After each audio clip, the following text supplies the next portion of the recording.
Ladies and gentlemen, before we get into today's video, I want to show you this tweet from the Overwatch League. And this is what it says. The Overwatch League is aware of allegations made against former player Sinatraa 1.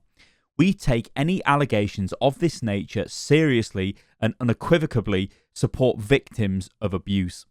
The League is offering a refund of 200 League tokens for the Alien Overwatch League MVP skin to players who request one, at which point the skin will be removed from their collection.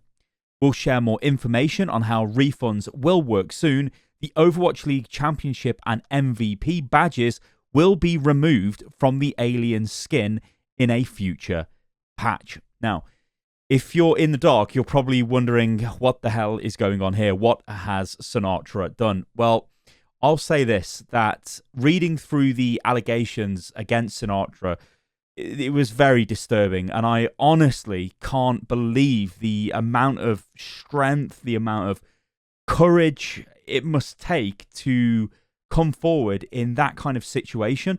And for anybody in any situation who is a victim of abuse to step forward, I can't understand how the strength that's required there. It is just massive to me. It is huge. Now, yes, so there's been some allegations made against Sinatraa. I won't show them in this video. They are quite graphic, some of them. And this is all under investigation at the moment.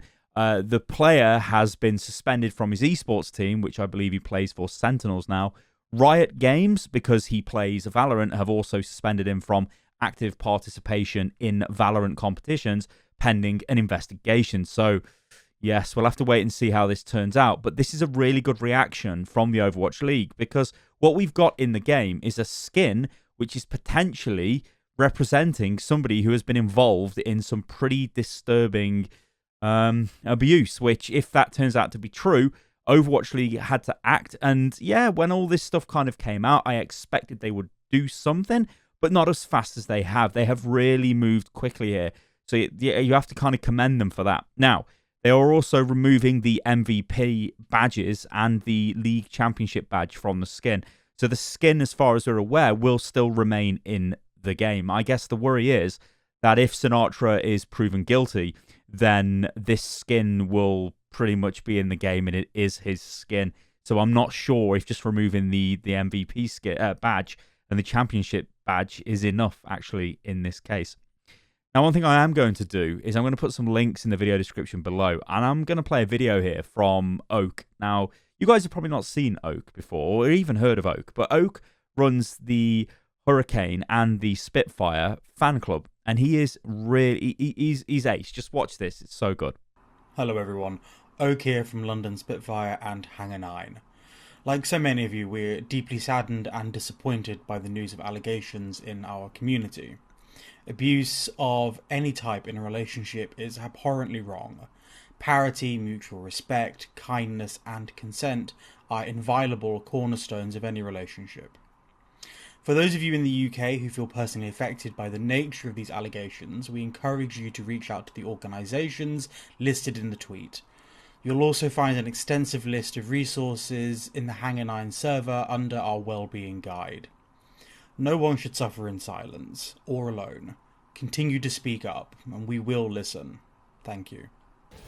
So let's take a look at the current patch, which has just hit the live game. And also, it must be said that the Xbox Series X has actually been patched. Now, this wasn't mentioned anywhere, but if you guys are lucky enough to have a Series X Xbox, you can actually play Overwatch, I believe, at 120 FPS on that console now. That is really good. So if you are a console gamer, finally, you're going to feel what it's like to play the game on PC, because you've probably noticed all those numbers in the top left-hand corner of the screen. Like, I'm not bragging here, but my PC run the game at like 400 FPS. It's a pretty old game now, Overwatch is, but yeah, the more FPS you get, the smoother the game feels, and it's awesome. So yeah, finally, console can kind of feel a bit of that. However, nothing is known at the moment about PlayStation 5, but you would expect some sort of buff to the game, sort of optimization will hit that at some point. All right, then, let's get stuck into these retail patch notes. Now, these are all of the changes that were on the experimental card have now gone to live, and I'll give you guys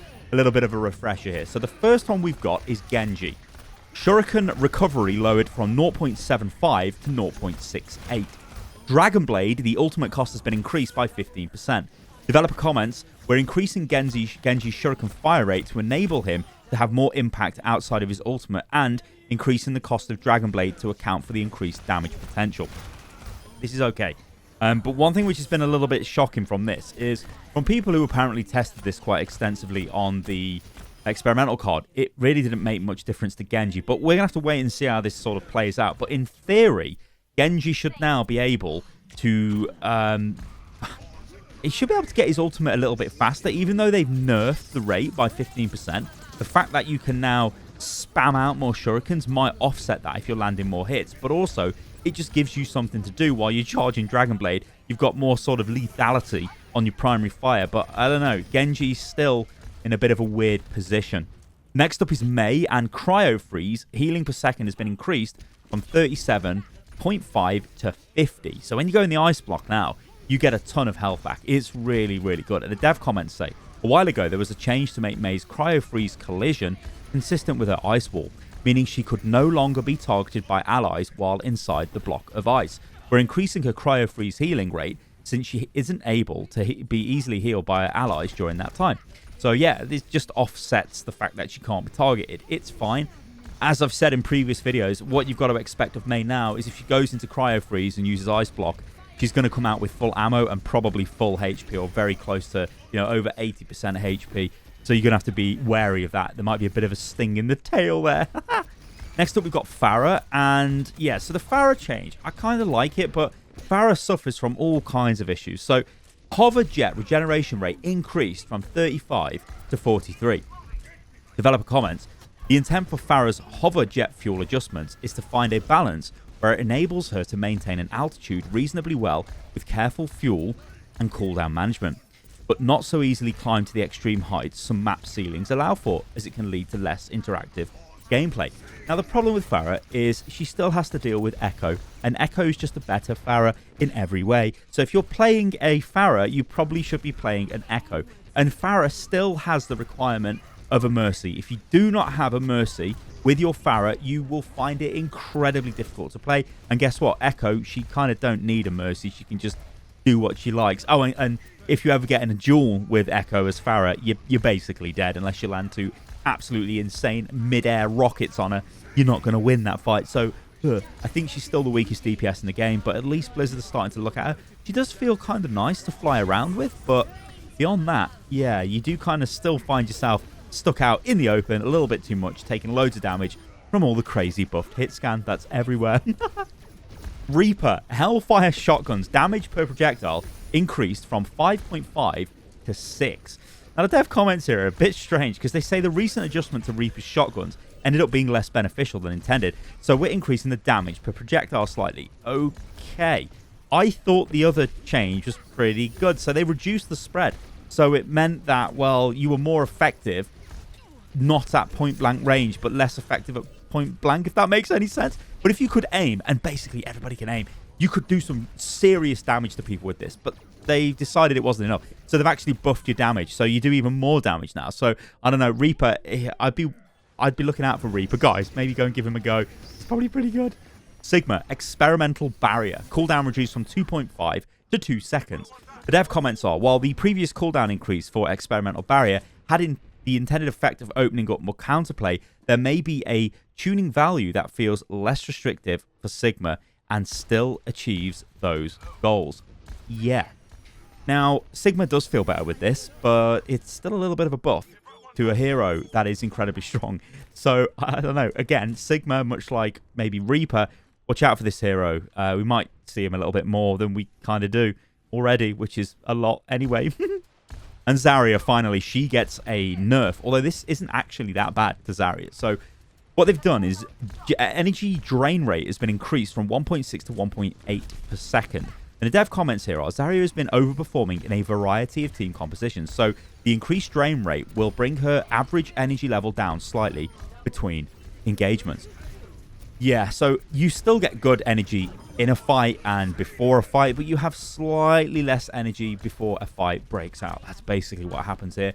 I think it's okay. You still feel powerful as Zarya. It's like one of those changes you probably won't really notice, but on like a more macro scale, I guess when the devs get all of their data together, they will see maybe a slight reduction in the damage, or well, maybe not the damage output, but the overall average charge rate of Zarya players.